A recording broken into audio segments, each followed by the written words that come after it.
then nice and easy, it's just a warm-up, right? Just learn the track. After that, we'll start breaking it down, so nothing crazy. No passing, right? Right now, just follow the track. If someone goes down, obviously you can go around them. Dylan is out there as well, so if someone needs help, he will help. No need to stop on the track. So it's a really long lap and a lot of jumps. So a lot of the jumps look the same for the first few laps. We're going to get a lot of riding in today with a lot of laps. So no need to rush it, just take it easy and learn the track because it is really long.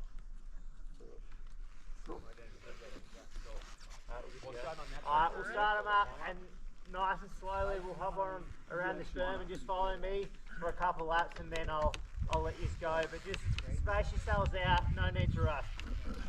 Same thing, 2 laps. Nice and slow.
Alright, we'll ride over. Yeah, bro.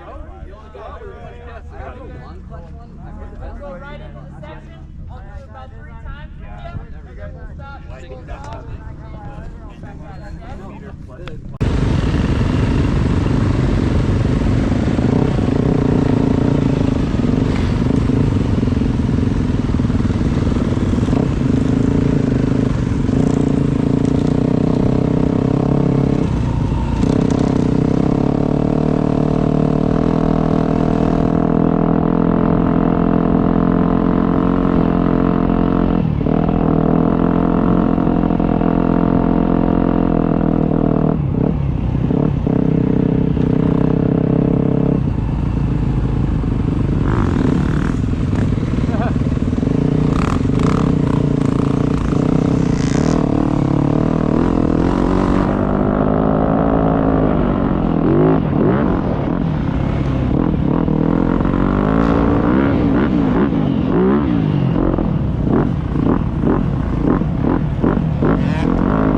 Alright, so we're going to focus on like 3 main things while you guys are with me. 1, we're going to work on having our legs straight, right? Especially when we're going down hills that have chatter.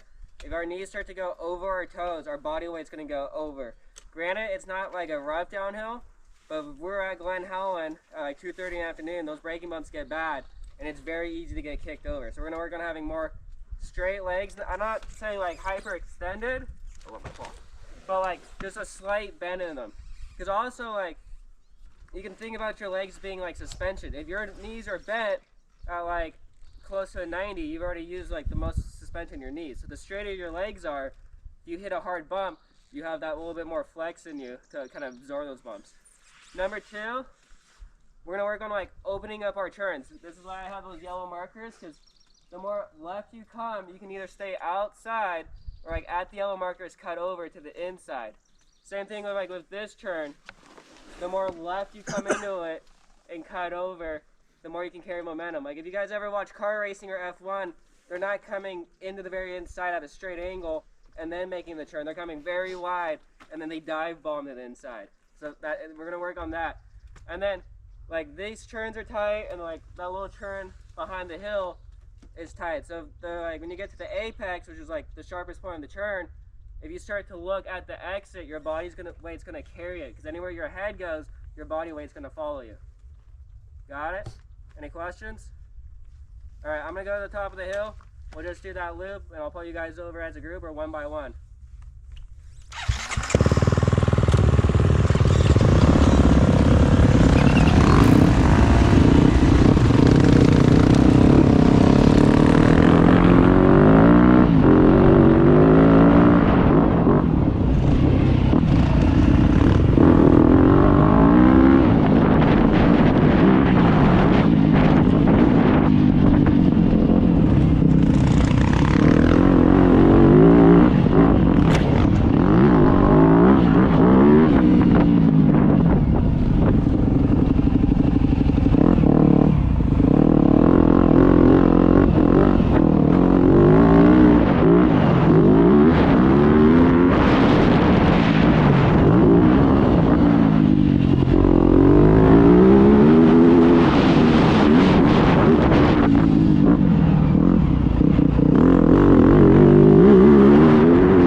Alright, so our legs as a group as a whole are pretty good, right? We're not too far over our knees. We can always be a little bit straighter still.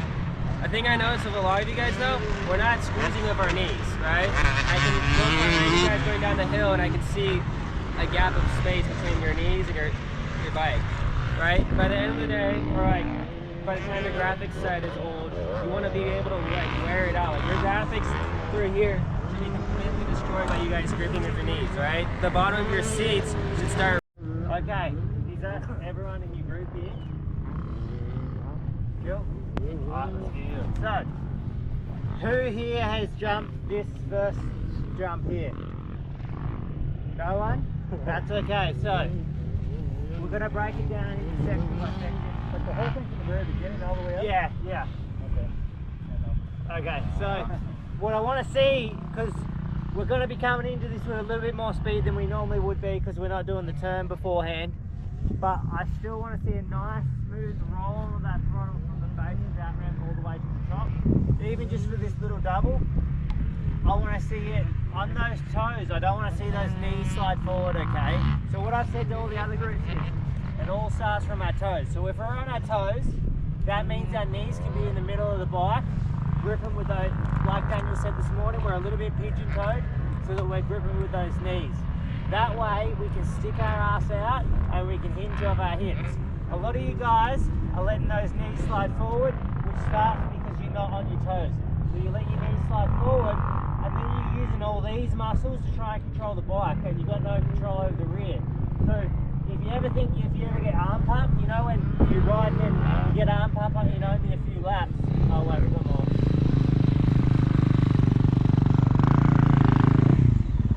I lost my group.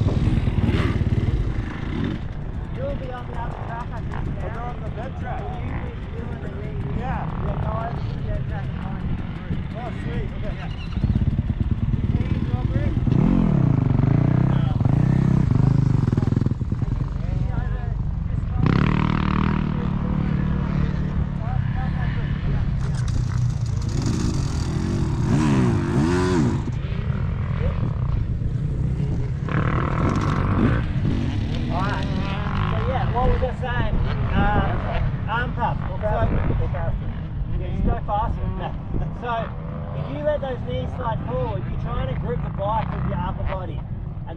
You would pump up and it's so much harder on the body. Like even just to stand here like this is quite hard, but if I'm on my toes and I stick my ass out, I can stand here all day. I can hinge off my hips and I've got control over the rear of that bike, and that allows me to be nice and rigid in my lower body, but I can be nice and loose in my upper body to control my controls and control where the bike goes. So it all starts with your toes. Like say if you're at the gym, like we've all been to the gym, and you know a deadlift, if you do a deadlift correctly, they tell you to stand and stick your butt out. It's just the same as that. You stand on your toes, stick your butt out, and hinge off your hips. Instead of hinging off your knees, because if you hinge off your knees, you're using all these muscles and not all these strong muscles. So, I want to see that nice roll of the throttle, land with the gas on. Everyone today, the main thing is they weren't landing with the gas on, okay? So we come up and over, and you land with the gas on again. This gully is kind of got little chattery bumps, and if you get on the gas here, and then you get to the bottom and you're like, oh shit, I've got to turn on the bottom there, you back off, that puts all the weight to the front of the bike and makes it handle even worse than the little chattery bumps. So I don't care if you go as slow as anything, but I want to see you keep a little bit of consistent throttle the whole way through the gully. To be able to do that, we need to be looking ahead. So just like anything on the track, you need to be looking ahead, but really with something like this where you're coming down and you look, it's very easy to look down at the ground because you come down a hill and there's a rut. You need to be even more looking ahead so that you can power through it and set up that next up ramp.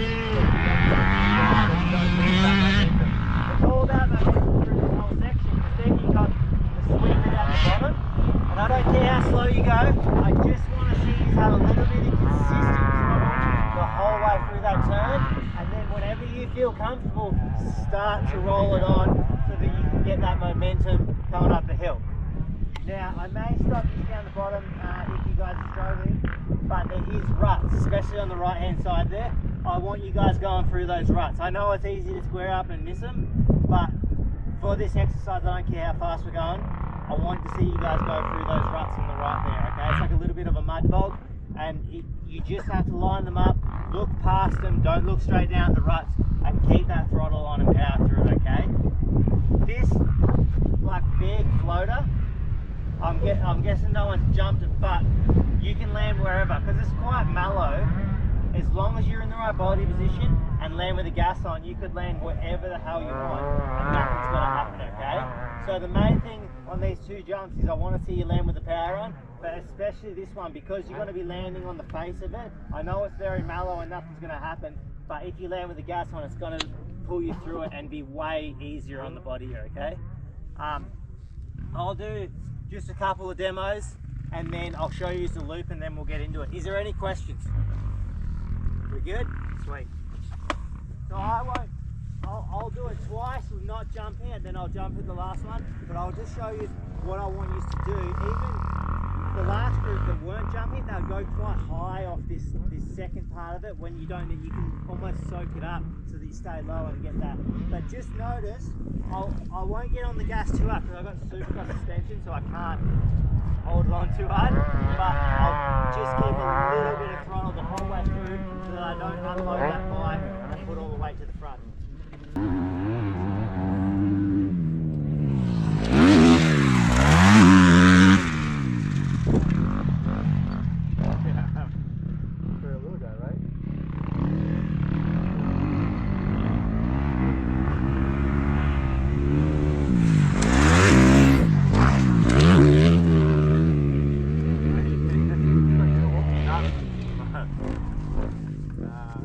That jump up there.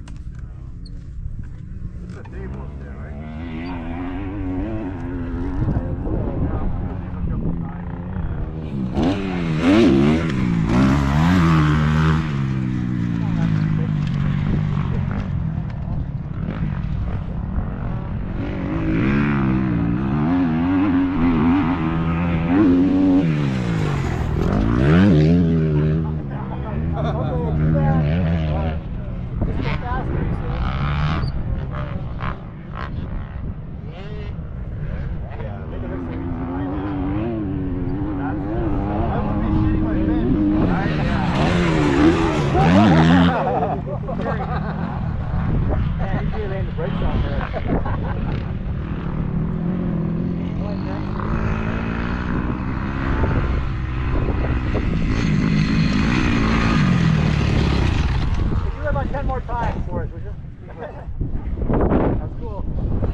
Just land with the power on the car and you'll be fine, I promise you.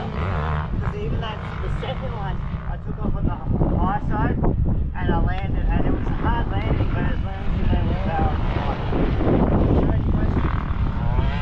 Notice like, I was barely on the throttle, but I just didn't tap off the whole way through. So just, even if it's the tiniest little bit, you can handle so much better. So you're just going to do the... Yeah, I'll show you the first two here for... Yeah, if you feel comfortable, you're welcome to jump over. But if you haven't built up to that quite yet, I just want to see you land with the gas on both times through here and don't let those knees slide forward. But I'll show you guys the loop. It's pretty simple, but I'll show you a few times and then I'll get into it.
much on point, but you still. No matter how hard I pitch, no matter how far I lean forward, I'm just gonna fall back. Yeah, you got to grip with your legs more. So you got to, if you're on your toes, you can grip with your legs, so you can be nice and loose in the upper body. And I promise you, it won't get away from you. If you build up those legs, so you can be squeezing, then you can be nice and loose in the upper body. But it's just a comfort bit. But the good news is, your body position's pretty good. You just got to get more relaxed. But I've got your bike. You stand up. Oh, stand up? Yep. Okay, so on your toes a little more.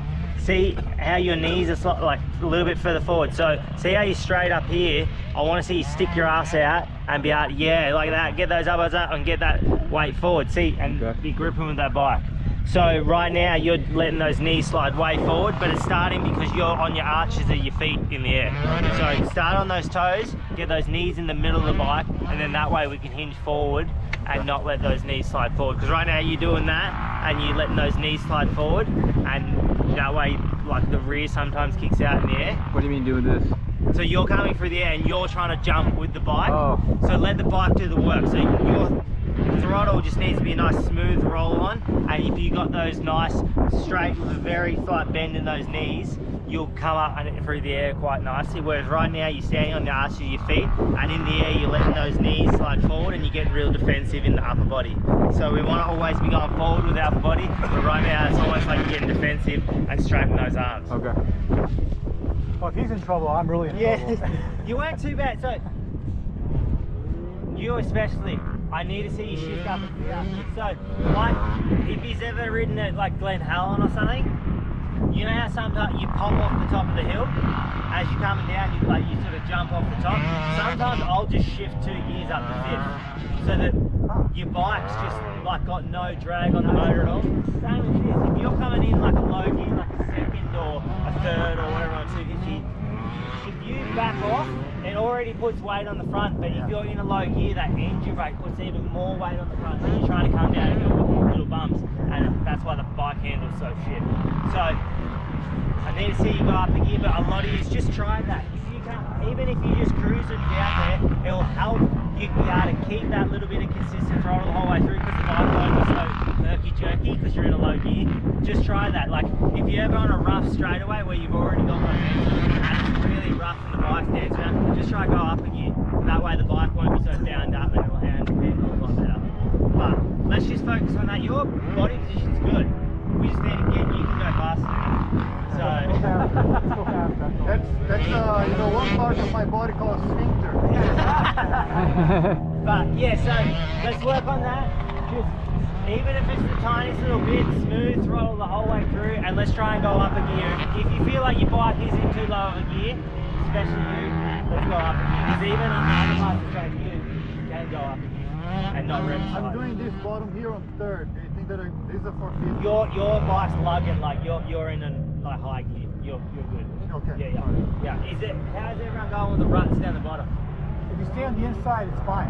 Yeah, but I want you to go for the ruts. Oh, okay. Yeah, just now I know I don't listen very well. I know it's not where you would normally go, but just for this, work on, let's get through that turn, look ahead, stand up on our toes, and look through the ruts so that you're not looking straight down the ground, and I promise you'll power through them easily. Okay. Is there a strategy if you should, aim for the rut or, So the thing with straight line ruts is, where you look is where you go. So if you're looking down at the ground, it's so hard to keep your balance, and you'll end up putting one like front wheel and one back. You've got to line it up. So as you come around that long sweeper, you need to be scanning ahead like normal.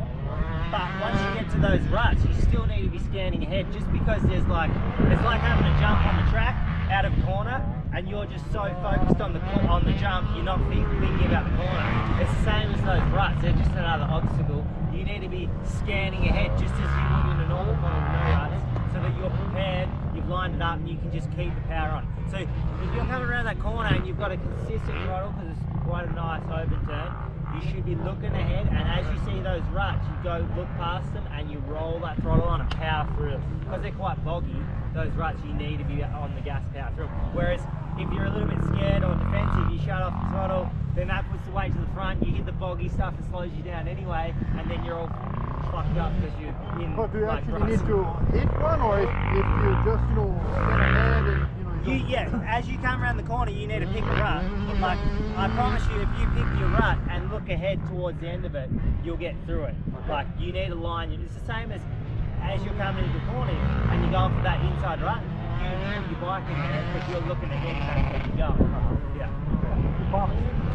So this big kicker over here, does that thing boot you up like pretty good, or? It's not too bad. Like, honestly, if you just, because it's so easy to land anywhere on this thing, just build up to it. Just go a little bit further, and I promise, as long as you land on the gas, you'll be fine. Okay, so you can come up short. It's gonna suck. Like, it's gonna be a little bit of a harsh landing, but it's so mellow. It's not like it's gonna be bad. Right. So as long as you land on the gas, just go a little bit further each time. All right.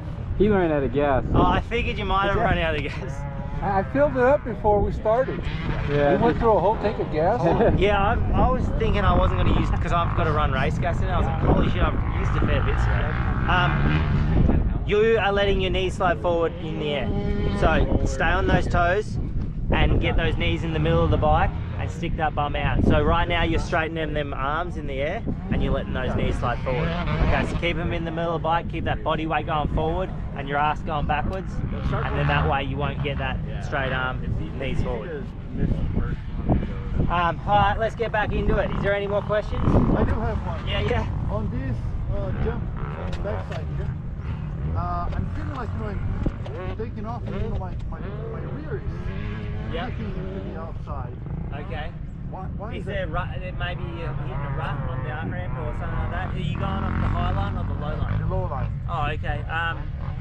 I'll go have a look, but you should, as long as you're in that body position and you're straight coming into it, nice smooth roll on throttle, you should take off straight. So I'll have a look, I'll have a watch and see. The last one was fine, but I have no idea what changed. Okay, sweet, I'll have a look. Okay. Fine. Oh.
Yeah. That first one, you shit yourself. You went full straight in the arms when you got up top, and that's why when you bounce, you went sideways. Right. So you can probably see your wheel mark over that side. You were sort of sideways. That's my worst fear, man. But when it he did the same thing as you, and he first time landed on tight and fully straight arm shit himself. But because you both landed with the gas on, that's why you got through it, no worries. So you just got to remember to not let those knees slide forward and not get defensive when you're in a bad situation like that. You've got to still be in that correct body position because that's the best chance you got. And also pin it through it when you're going to bounce off the top like that, which is what you did, which was good. Yeah, see, that bouncing off the top of it made me more confident to give it more gas. Yeah. But when it's like when you got a jump that doesn't have the pad like this, you're gonna have to have that confidence. But that's just confidence to get up and over the first time. For you, you definitely, especially now, like even before you did that, I was gonna say your bike's in the meaty part of the power, but for something like this, I would like to see you go up a gear. Okay. Just so it handles those bumps as you're coming down better. Okay. So, but we're done this section. Has anyone got any questions? We're all good. I'll get used to following me back in and we'll get a drink before we do our last group session. All right.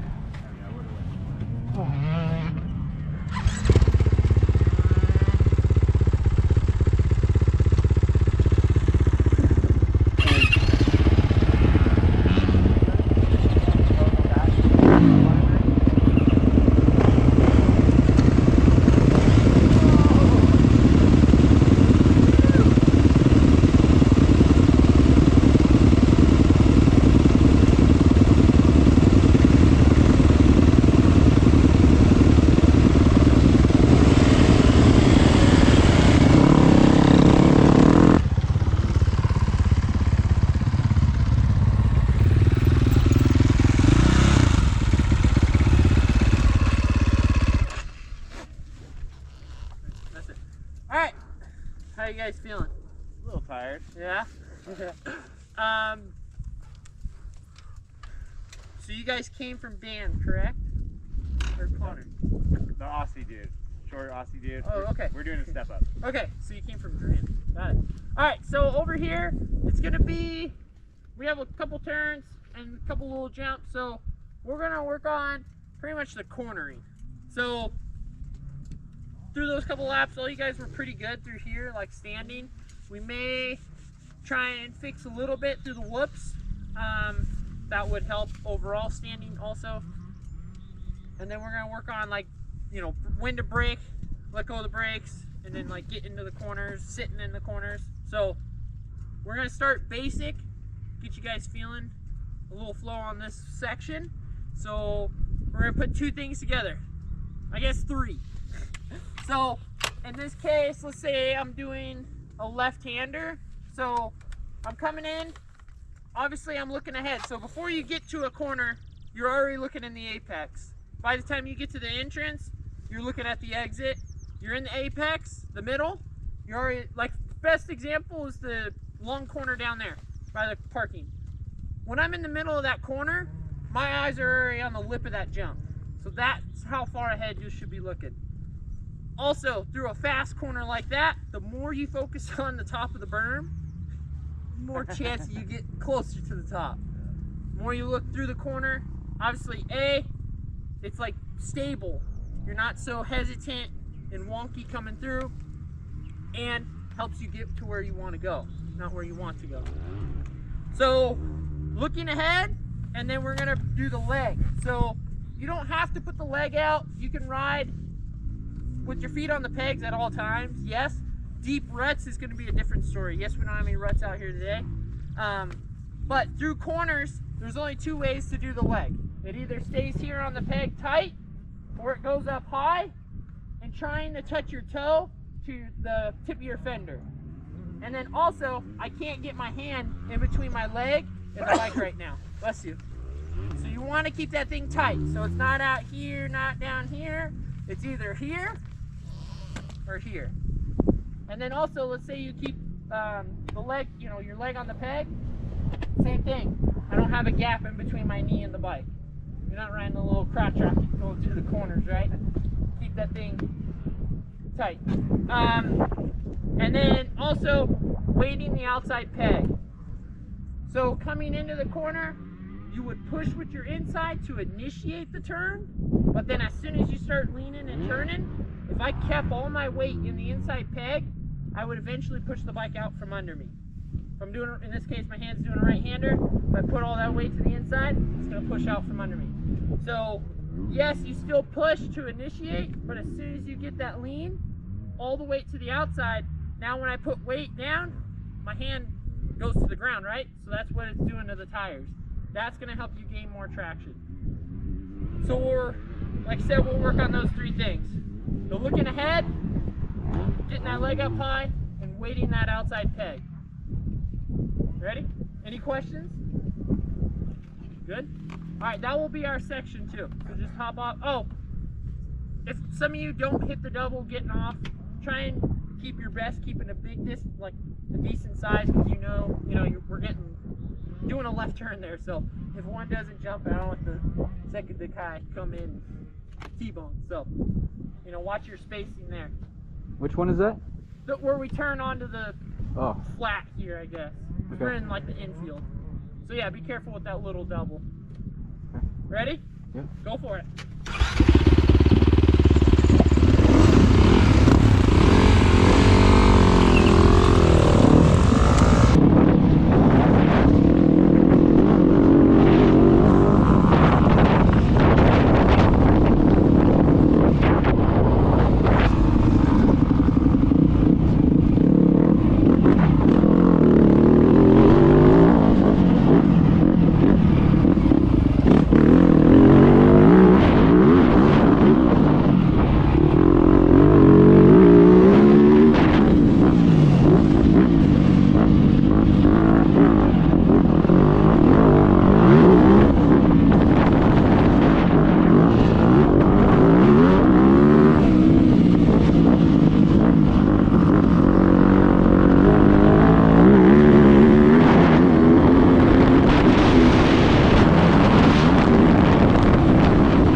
Coming into the corners. One thing with the big berms, if you're gonna stand, try and get your knees behind the pegs. So right now, a couple of you guys, when you're standing through the corner, your knees are in front, so there's so much weight. That's why that front end keeps like pushing in. So like when you hit the soft, it kind of pushes in and kind of catches.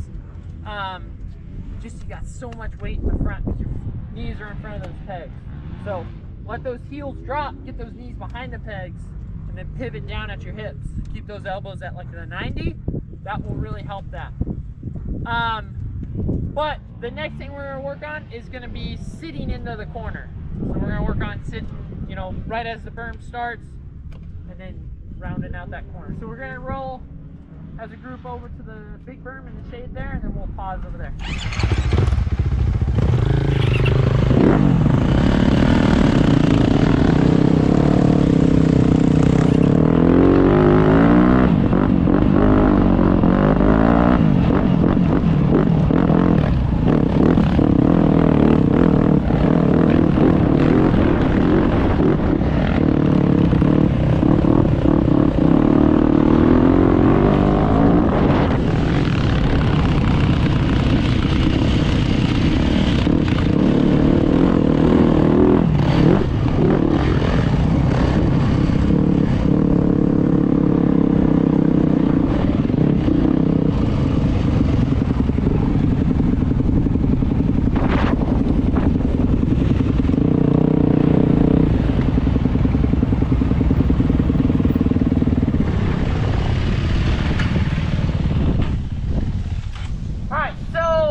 So if you guys don't hit the jump, that's fine. Go around, but I want you to be standing, stand through the bumps, and then you can sit right, pretty much right before where he's at.